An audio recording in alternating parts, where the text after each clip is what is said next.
एक अधूरी डायरी का आखिरी पन्ना। तारीख 14 दिसंबर। वक्त रात के तीसरे पहर का सन्नाटा। जगह मुंबई।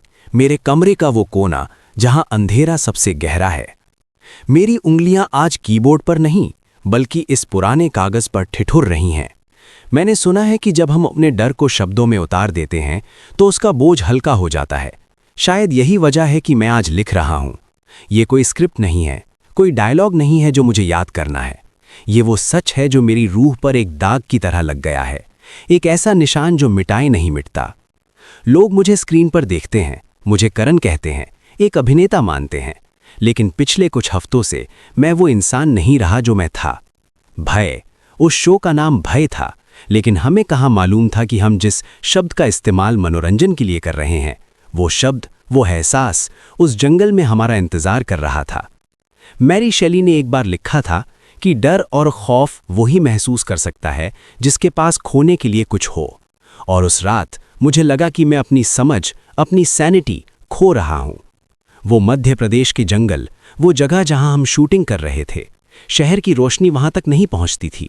वहां सिर्फ पुराने दरख्त थे जो सदियों से खड़े थे, जैसे किसी राज के पहरेदार हों। हवा में एक नमी थी, मिट्टी की खुशबू में कुछ सड़न थी, जैसे गुजरा हुआ वक्त वहां अभी भी सांस ले रहा हो। दिन में भी वहां सूरज की किरणें जमीन तक पूरी तरह नहीं पहुंच पाती थीं। और रात तो वहां ऐसी होती थी जैसे किसी ने काली स्याही पूरे आसमान पर बिखेर दी हो।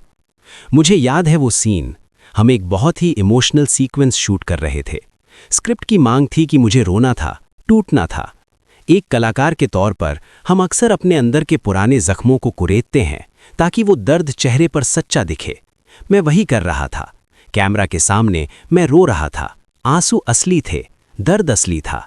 लेकिन उस सन्नाटे में जब डायरेक्टर ने कट नहीं बोला, मुझे महसूस हुआ कि मेरे अलावा भी वहां कोई और है। सेट पर खामोशी थी। क्रू के लोग अपने कामों में मशगूल थे, लेकिन हवा बदल गई थी। एक ठंडक, ऐसी ठंडक जो एसी या मौसम की नहीं थी। ये वो ठंडक थी जो तब महसूस होती है जब मौत आपके पास से गुजरती है। मेरे सामने कई कैमरे लगे थे, टेक्नोलॉजी का वो जाल जिन पर हम इतना घमंड करते हैं। हम सोचते हैं कि लेंस सिर्फ वही देखता है जो हम उसे दिखाते हैं। कितने गलत थे हम। कोने में एक कैमरा रखा था, वो बंद था। मैं कसम खाकर कह सकता हूं वो बंद था। उसके पीछे कोई कैमरामैन नहीं था, कोई ऑपरेटर नहीं था। वो बेजान मशीन वहां एक ट्राइपॉड पर खड़ी थी, एक आम वस्तु की तरह। लेकिन तभी कुदरत के नियम टूट गए। मैंने अपनी आंखों से देखा और ये मंजर मेरी यादों में हमेशा के लिए जम गया है। वो कैमरा बिना किसी इंसानी हाथ के हिलने लगा। पहले हल्का सा, जैसे कोई उसे छू रहा हो, और फिर वो घूमा। उसका लेंस सीधा मेरी तरफ आया। वो डच एंगल में झुका, वो टेढ़ा फ्रेम जो हम हॉरर मूवीज में बेचैनी पैदा करने के लिए यूज करते हैं। लेकिन यहाँ कोई डायरेक्टर नहीं था जो इंस्ट्रक्शन दे रहा हो। वो मशीन जिंदा हो गई थी। और सबसे खौफनाक बात, उसकी रिकॉर्डिंग लाइट, वो लाल बत्ती जो बताती है कि सब कुछ रिकॉर्ड हो रहा है, वो जल उठी। अंधेरे में वो लाल बिंदु किसी शैतान की आंख की तरह चमक रहा था। वो मुझे देख रहा था। वो मेरे आंसुओं को, मेरे डर को, मेरी कमजोरी को अपने अंदर कैद कर रहा था। कौन चला रहा था उसे? क्या वो हवा थी, या उस पुरानी जमीन के नीचे दबा हुआ कोई गुस्सा जो हमारी मौजूदगी से परेशान था? मेरा दिल इतनी जोर से धड़क रहा था कि मुझे लगा वो मेरी पसलियां तोड़कर बाहर आ जाएगा।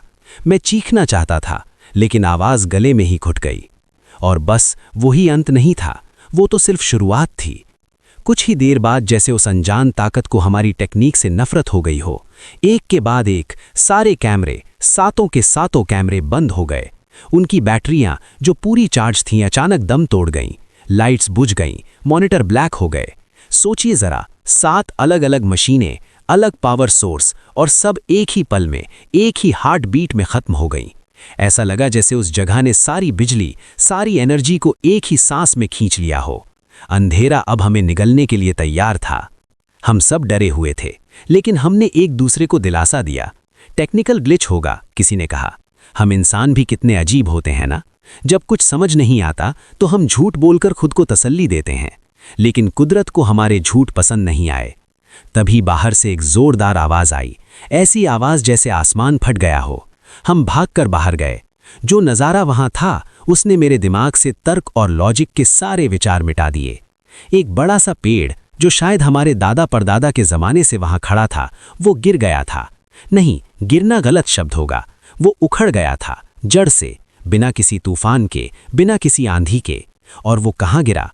ठीक हमारी वैनिटी वैन और एम्बुलेंस के पास। उसने उस लोहे की गाड़ी को, उस एम्बुलेंस को ऐसे काटा था जैसे कोई केक कटता है, 2 टुकड़े। अगर हम में से कोई भी वहां होता, अगर मैं वहां होता, तो आज ये कहानी लिखने के लिए मैं जिंदा नहीं बचता। वो पेड़ एक चेतावनी था, वो एक मैसेज था उस अनजान दुनिया की तरफ से, तुम यहाँ के मालिक नहीं हो, चले जाओ यहाँ से। वो रात कैसे गुजरी मुझे याद नहीं, बस इतना याद है कि हर शाय में मुझे वो लाल रिकॉर्डिंग लाइट दिख रही थी। हर हवा के झोंके में मुझे वो कैमरा घूमता हुआ महसूस हो रहा था। आज मैं वापस मुंबई आ गया हूँ, अपने शहर में, अपनी भीड़-भाड़ वाली दुनिया में। लोग कहते हैं पैकअप हो गया, शूट खत्म हो गया, लेकिन क्या वाकई? मेरे अंदर का कट अभी तक नहीं बोला गया है। मेरे कमरे की लाइट अब मैं बंद नहीं कर पाता। जैसे ही अंधेरा होता है, मुझे लगता है मैं वापस वहीं हूँ, उसी जंगल में। मेरे सपनों में वो कैमरा अभी भी रिकॉर्ड कर रहा है। मैं सोने की कोशिश करता हूँ, लेकिन नींद मुझसे खफा है। मैं एक बड़ा आदमी, एक स्ट्रॉन्ग इंडिपेंडेंट एक्टर, आज एक छोटे बच्चे की तरह बन गया हूँ। मुझे माँ की ज़रूरत पड़ती है। रात को जब सन्नाटा गहरा होता है, मैं माँ के पास जाता हूँ। मैं उनसे कहता हूँ, माँ प्लीज़ सो मत, मेरे साथ बैठो, चाय पीते हैं। मैं बस चाहता हूँ कि कोई जागता रहे, कोई मुझे याद दिलाता रहे कि मैं जिंदा हूँ, कि मैं सुरक्षित हूँ। क्योंकि मुझे डर है कि अगर मैं सो गया और अगर मैं अकेला हुआ, तो वो अनदेखा कैमरामैन वापस आ जाएगा। और इस बार वो सिर्फ रिकॉर्डिंग नहीं करेगा, वो मुझे अपने साथ उस फ्रेम के अंदर ले जाएगा जहां से कोई वापस नहीं आता। भय, ये सिर्फ शो का नाम नहीं था, ये अब मेरी जिंदगी का सच है। कुछ दरवाजे बंद ही रहने चाहिए थे, हमने उन्हें खोला, और अब शायद कोई दरवाजे के उस पार से हमारे घर में दाखिल हो चुका है। खुदा हाफिज। दुआ करना कि आज रात मुझे नींद आ जाए।